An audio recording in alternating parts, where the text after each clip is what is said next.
Jadilah Muslim taat, bukan radikal atau moderat. Indonesia ditunjuk menjadi tuan rumah Konferensi Islam tingkat ASEAN. Konferensi kali kedua ini digelar di Denpasar, Bali pada tanggal 21 hingga 23 Desember 2022 yang lalu.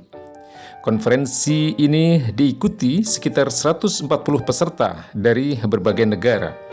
Di antaranya dari Indonesia, Malaysia, Brunei Darussalam, Singapura, Thailand, Filipina, Laos, Myanmar, Vietnam, Timor Leste hingga Arab Saudi.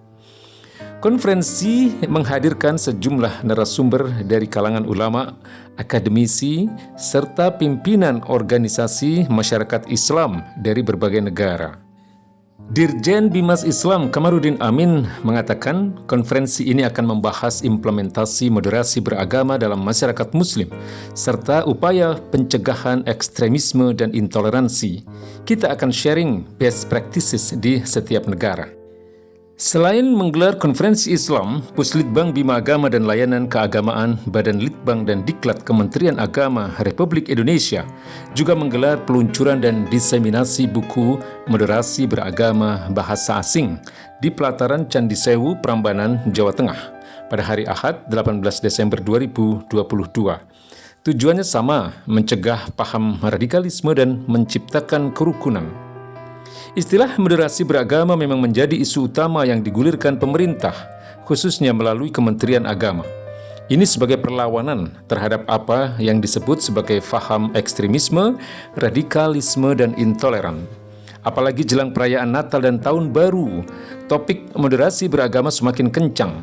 Seperti tahun-tahun sebelumnya, agenda ini akan dilanjutkan dengan perayaan Natal bersama oleh warga, ormas Islam, dan tokoh-tokoh Islam.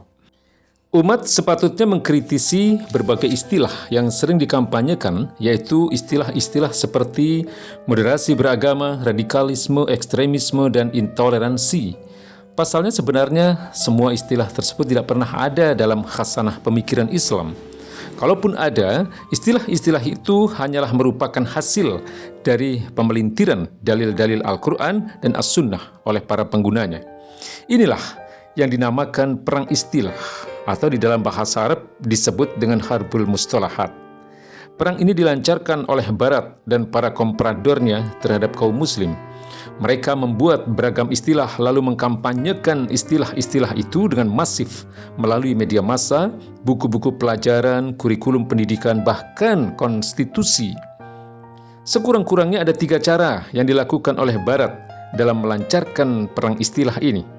Pertama, mengkriminalisasi sejumlah ajaran Islam dan istilahnya seperti jihad, khilafah, kisos, poligami, jilbab, cadar, dan sebagainya. Dengan begitu, umat menjadi takut terhadap istilah dan ajaran yang berasal dari agamanya sendiri. Kedua, mengacaukan istilah-istilah dalam ajaran Islam, lalu mereka campur dengan pemikiran Barat agar umat kebingungan. Misalnya, Barat merancukan istilah demokrasi dengan musyawarah, istilah khilafah dengan sebutan kerajaan atau kediktatoran, dan lain-lain. Bahkan ada yang menyamakan Islam dengan faham sosialisme dan marxisme. Ketiga, membuat istilah-istilah baru agar umat berpaling dari ajaran Islam. Istilah kafir, misalnya, diganti dengan istilah muwatin atau warga negara. Memunculkan istilah ukhuwah wataniyah dan ukhuwah insaniyah. Termasuk dalam hal ini adalah menciptakan istilah yang mereka puji. Sebaliknya, menciptakan istilah yang mereka jadikan sasaran kebencian.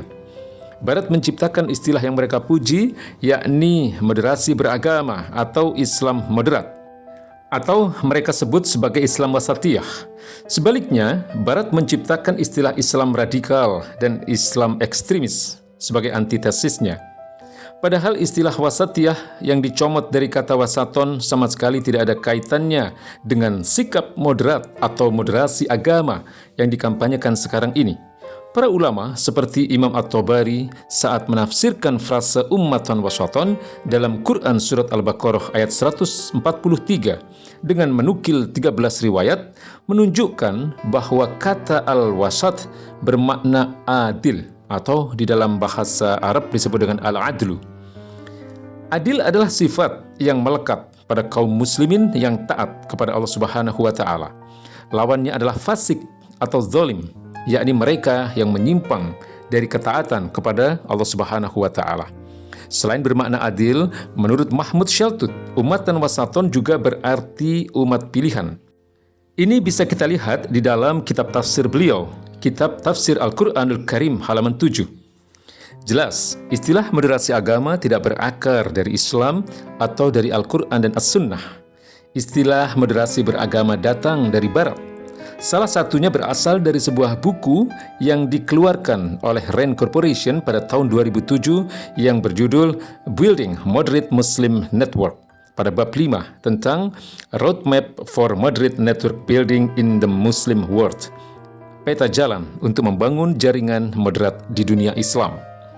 Dalam salah satu anak judulnya dijelaskan tentang karakteristik Muslim moderat atau Characteristics of Moderate Muslims, yakni Muslim yang menyebarluaskan dimensi-dimensi kunci peradaban demokrasi, termasuk di dalamnya gagasan tentang hak asasi manusia, kesetaraan gender, pluralisme, menerima sumber-sumber hukum non-sektarian atau sekuler, serta melawan terorisme dan bentuk-bentuk legitimasi terhadap kekerasan.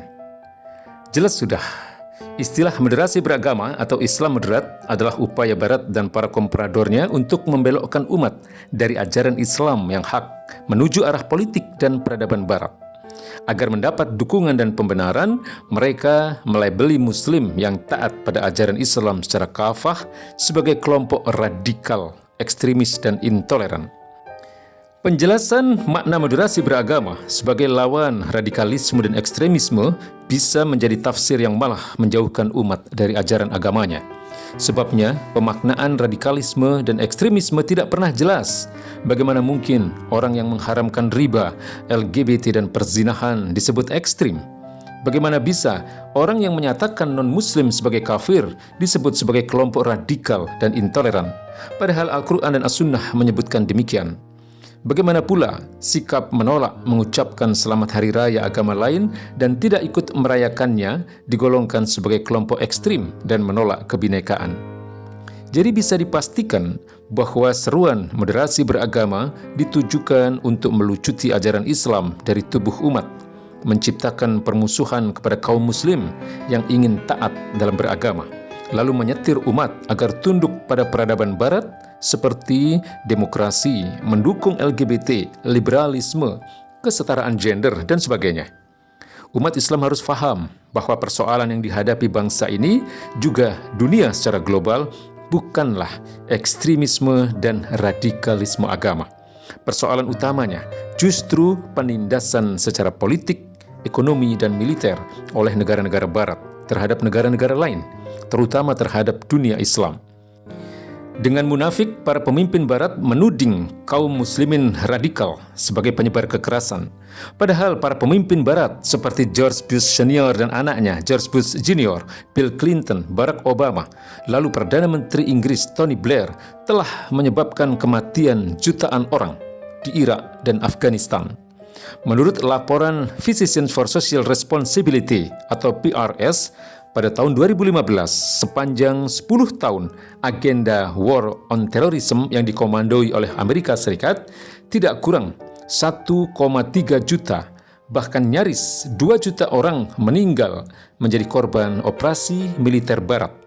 Namun, para pemimpin Barat tersebut tidak pernah dicap sebagai kaum radikal, ekstremis, apalagi teroris. Padahal tangan mereka berlumuran darah, khususnya darah kaum muslimin. Lalu dengan kurang ajarnya mereka mempropagandakan moderasi beragama sambil memfitnah Islam dan kaum muslim yang taat pada agamanya sebagai musuh kemanusiaan.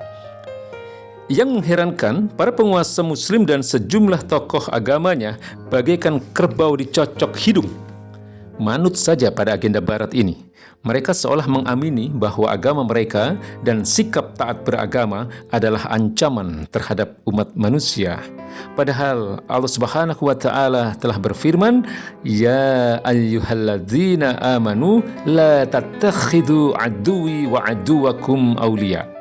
Wahai orang-orang yang beriman, janganlah kalian menjadikan musuhku dan musuh kalian sebagai teman-teman setia. Quran, Surat Al-Mumtahanah ayat 1. Kaum muslim sebenarnya wajib meneladani apa yang dilakukan oleh Rasulullah SAW dan para sahabat.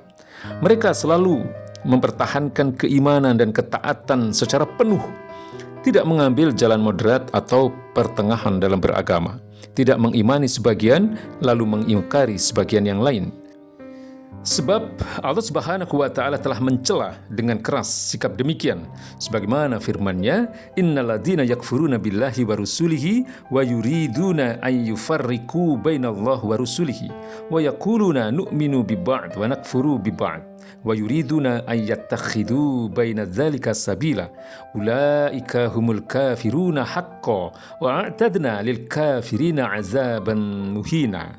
Sungguh, orang-orang yang kafir kepada Allah dan Rasul-Rasulnya bermaksud membedakan antara keimanan kepada Allah dan Rasul-Rasulnya dengan mengatakan, kami mengimani sebagian dan mengingkari sebagian yang lain.